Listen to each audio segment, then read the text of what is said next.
All right, so the next question is, what is the difference between state capitalism and socialism? Very good question. Saudi Arabia is state capitalist. Saudi Arabia is state capitalist. The government owns almost everything in the country. Saudi Arabia is not socialist. Let me repeat, Saudi Arabia is not socialist. The government, the state, owns everything. Almost everything's run by the state, but it's not socialist. Why? Because the state simply carries out the process of making sure that the Saudi royal family makes lots of profits. The state facilitates capitalism. There's a huge amount of state ownership, but the state isn't representing the working class. And it is not organizing production, to serve society. It's organizing production according to profits. It just has the state heavily involved. The same for Singapore, the same for South Korea, the same for Taiwan. A lot of the Asian tiger countries, but also a lot of the Middle Eastern, US-backed autocratic regimes, they have state-controlled capitalism.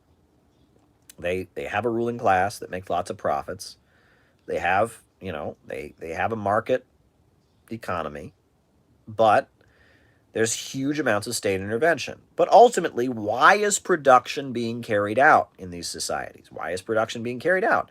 It's being carried out in a way to serve the profits of the rich, right? It just happens that the government is heavily involved, and that there's a high level of Bonapartism, right? There are a lot of rich people in Saudi Arabia, but you better be in with the royal family. It's the royal family that are really the center of the Saudi economy. The state makes sure that they maintain their absolute monopoly.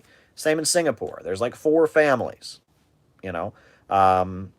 there's like four families in Singapore, and they don't allow any competitors, and the government facilitates their monopoly, basically, and the government, and you have that. South Korea, many countries, right, that have a heavy amount of government involvement. It's to make sure that certain families maintain their monopoly, but it's still organized for profits.